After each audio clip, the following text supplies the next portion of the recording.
come to our second story, and that concerns the the 22nd meeting of the Council of Heads of Government of the Shanghai Cooperation Organization that is going to begin from the 26th of this month. And from the Pakistani side, the Foreign Minister, Mr. Jalil Abbas Jilani Saab, will be participating in this very important meeting of the Council of Heads of Government. And this is not only an important mood because under the current circumstances, what has been happening across the world and of course in the region as well, the role of the Shanghai Cooperation Organization becomes paramount. The participation of Pakistan has always been extremely important. Since Pakistan became a member of the SCO, it has always been extremely proactive as far as the SCO is concerned. Also, this is the first time that Iran will be participating in it. We've been joined by Ambassador Naela Chohan, Special Secretary Foreign Affairs, who is online with us. Thank you, ma'am, to have joined us. Ma'am, how important is A, Pakistan's role in the SCO, B, Pakistan assuming the chair of the Councils of Heads of Government at the SCO? It is a very important role, and SCO has gained importance, growing importance over the years since its establishment, from a group of 5 to now a SCO with 8 members and 3 members waiting, applicants waiting for membership, and of course dialogue partners, observers. So it has grown in its importance.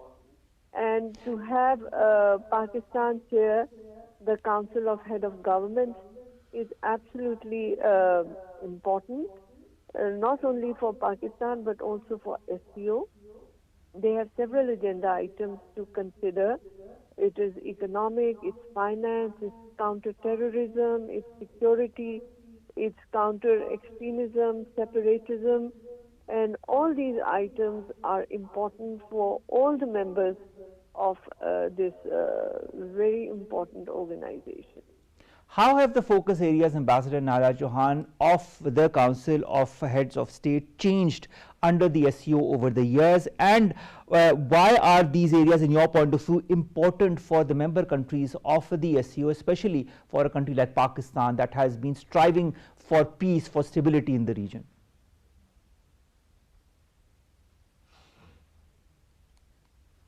Ambassador, are you with us? Yeah. Could you repeat your question? Yes, I was saying, how important are the key focus areas of this Council of Heads of State under the forum of the SCO, and how have those key focus areas changed over the years? And under the chairmanship of Pakistan, how do you feel this could further strengthen in the months to come? Well, firstly, when SCO was established, these items were considered by the founding members as important, because at that time the Central Asian republics were newly independent and there were serious issues of separatism, of security, of terrorism. So that was an important thing. Then they were talking about economic development.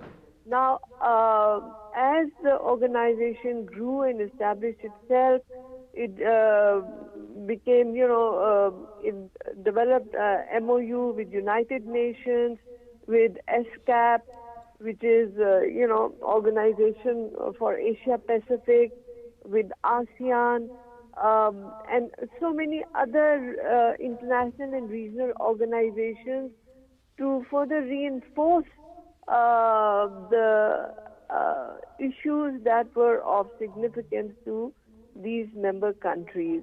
And in that, Pakistan's participation was very important. As you know, we have issues in our Balochistan, we have issues, economic issues. So our participation is very important for Pakistan itself. Now, taking the chair, the difference is that, as you know, the earlier chair, India, is also a member of Quad, which is, a group of 4 countries, including USA, Australia, Japan, and India. And they are basically working on anti-China agenda, and obviously friends of China like Pakistan. Now, with that, India is trying to have its legs in two boats, as you would say. That at one point it is member of Quad, and then it wanted to be member of SCO. And as you recall, that the last summit was virtual, which was held in India, because most of these heads of government did not want to go to India. That is true. Ambassador Naela Chohan, China, now, what is the possibility of the Indian and the Pakistani foreign ministers meeting, under the garb of this important moot? And do you feel there could be some kind of discussion or talks, or do you feel that India, as it has been, manipulating different forums, will continue to manipulate or try to manipulate the SCO as well? I don't think India can manipulate SCO, because SCO is very clear on its agenda. And the member countries of SCO also know about India. So that manipulation cannot take place. But as far as meeting between the two foreign ministers is concerned, no such indication has been made by either side. So while they may be participating in the meeting itself, I don't think any bilateral meeting with Indian foreign minister is expected. Ambassador Naela Chohan, Pakistan has always strived for a stable, peaceful Asia-Pacific region. How important is this moot under this context, and also collaboration with other moots such as ASEAN and ASEAN countries? It is a very important platform for this, because as I said, they have established linkages with ASEAN, and ASEAN member countries are also interested. We need peace in Asia Pacific for development of the region. You might recall when the earlier summit was held in Kazakhstan, the president of Kazakhstan said 1/3 of humanity is present in this platform. Now, 1/3 of humanity means a very large human, civilization interested in peace and stability. So this platform has really gained a lot of importance as compared to other groupings that you see evolving. And in it, they very clearly said it's a multipolar world. So they are not talking about any leadership or any bloc politics, as Foreign Minister Gilani said before his departure, that Pakistan is not looking for any bloc politics, unlike India, which is now joining different blocs and playing different politics. All right, Ambassador Naela Chohan, also I'd like to understand, this is the first time that there is a participation by Iran in this. The Iranian First Vice President Mohammad Mokhber is participating in this meeting. What makes his presence important, and how can, in your point of view, Iran contribute? In Iran, as you know, that energy is a very important area, and since Russo-Ukraine war, there has been great, impediment in flow of energy. And then Iran has relationships with Russia. It has relationships with China. China is trying to extend the One Belt, One Road project, linking all these important countries with reserves and natural resources. So Iran was wanting to be member for now around 2 years. So this, as yet it has been observer, but hopefully it will become member very soon. So the membership might grow from 8 to 9, and there are other 2 countries which are still also in waiting. So as SCO grows, its horizon broadens further. All right, in the broadening of horizons and of course the talk of multilateralism, I'd also like to understand how the SCO can provide Pakistan and other countries with the opportunities to address issues such as extremism, terrorism, and of course extend its trade relations among other countries, those that are under the ambit of the SCO. Well, they are discussing all these items. They have also linked up with ECO, which is Economic Cooperation Organization in the region, which has all these member countries as members as well. So when it's Pakistan your internal security, your contribution to regional security, your efforts to, as you can see on your screen also, that, date left for illegal foreigners to leave, because that has also been a very difficult challenge for Pakistan.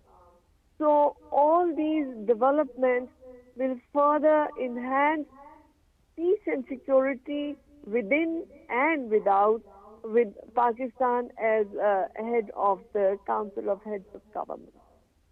How do you feel the SCO has contributed to Pakistan's strengthening of relations with China and other Central Asian countries? Well, Pakistan's relation with China at bilateral were always there.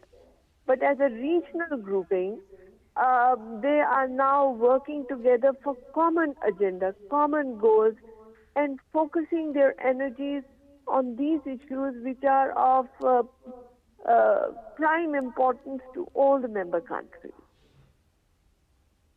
All right, so let's see how important this is going to be. Of course, the day after tomorrow is the day it begins, and what will be the different agenda points we will of course be highlighting whenever it happens, and what are the resolutions that will be discussed upon and decided between the member countries is also something that we'll be looking forward to. Thank you very much, Ambassador Naela Chohan Sahiba, to have joined us, as Special Secretary Foreign Affairs Naela Chohan joining us and discussing with us the 22nd meeting of the Council of Heads of Government of the Shanghai Cooperation Organization that is going to begin from the day after tomorrow. Let's begin with our third story, and that concerns the World Polio Day. Polio has been extremely important for a country like Pakistan and also for Afghanistan, because we are the only two countries in the world where the number of polio cases are still prevalent. It's not, they are not in a lot, but they are there, especially the children that are being affected by polio. And polio, as we need to tell you again and again, is a crippling disease. And that is why there are different campaigns that happen across Pakistan to vaccinate and inoculate the children under the age of 5 years.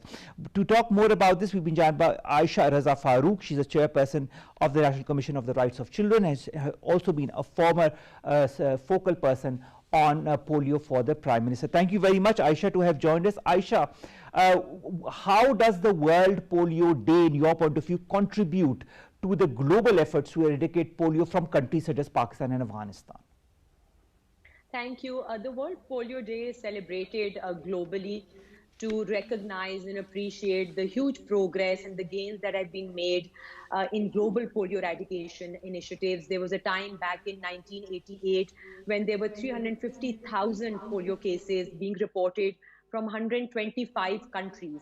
So the world has certainly made a lot of progress, and this is a day to recognize that, also to create awareness for people to work, countries to work harder to eradicate the small bits and pieces in which polio still resides in our part of the world, and to also, I think, appreciate and recognize the brave and valiant polio workers that do a tremendous heroic job by trekking the length and breadth of our country in Pakistan, and overcoming all kinds of challenges and odds to ensure that every child below 5 years of age is inoculated. So yes, it is a very, very important day as far as polio eradication is concerned. Aisha, why is it that after so many years, Pakistan and Afghanistan still continue to have cases of polio, whether it be through wild polio myelitis or other forms of polio? Why are children still, getting this crippling disease? Is there some kind of measure that hasn't been properly taken? What are the lacunas in your point of view? Because you've been the focal person as far as polio campaign is concerned for around 5 years. What were the issues that you saw during your time? In Pakistan, polio eradication is not just a health issue. Unfortunately, it's been a security issue, a political issue also. And Pakistan had reported one of its highest number of polio cases back in 2014, which was 306. And that is when I was heading the polio program and reporting directly to the Prime Minister. And the entire country worked very hard to bring that case burden of 306 down to just 7 or 8 a couple of years later.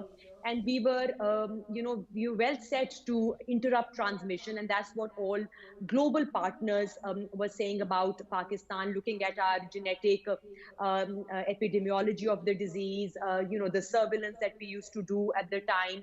But it's unfortunate. I think lots of factors hindered us in interrupting transmission and being declared polio free. There was a political change in government. I think the kind of momentum that had been built was completely lost.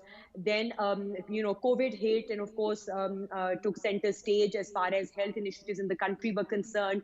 But it's very unfortunate. It's very worrying that when we are celebrating World Polio Day today, we see Pakistan having reported 4 cases of WPV1. But more than that, we've reported positive environmental samples from 54 sites across Pakistan. So, there are positive environmental samples that have surfaced from Karachi, from Lahore, Quetta, from Bannu, Pishin. So it's all over the country, really. Whereas in the recent past, polio virus had been contained to 1 or 2 districts of the country only. So it is very, very concerning. And I said, if you ask me, although I'm not very closely involved with the program at all right now, but I think we don't need to reinvent the wheel, and we probably just need to see what worked for us when we were able to bring the polio case burden down from 306 to just 7 or 8 in a few years only. One was, of course, a political consensus across political parties that despite our political differences, we would work together for the health of our children to ensure that they're protected from a debilitating disease like polio that can cripple for life. 2, I think the one team under one roof approach that we fostered and encouraged, where all partners, whether it was WHO, UNICEF, Gates Foundation, or Rotary, came together, sat together, strategized together, with one goal, which was polio eradication, led by the government. So government accountability and a government-led program at the center is extremely important. 3, I think we relied a lot on scientific and evidence-based decision-making. Whatever new intervention was made was assessed to see what impact it was having. I think that clearly needs to be done right now. And we need to have a national emergency action plan that can respond to these recent upcoming challenges that the program faces today. And finally, I think both government and partners need to dedicate their best technical staff to the program.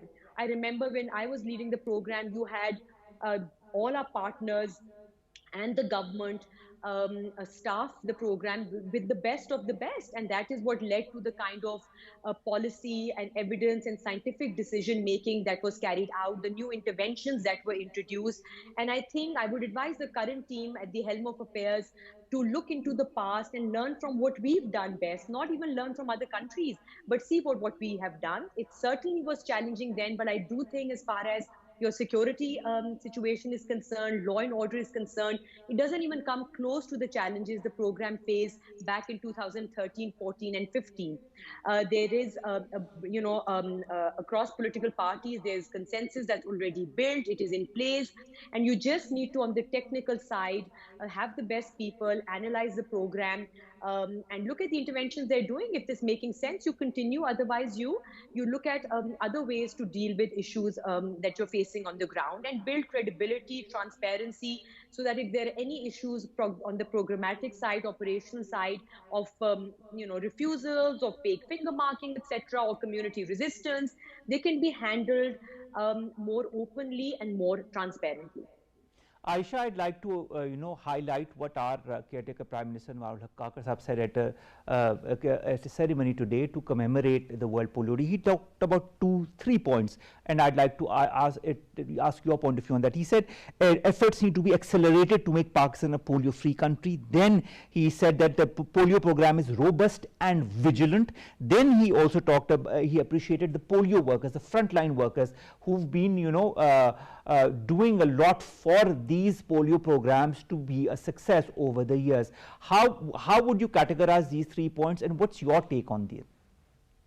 I must commend caretaker Prime Minister Naela Chohan for his support and recognition and appreciation for the progress the Pakistan polio program has made, as well as for our polio workers.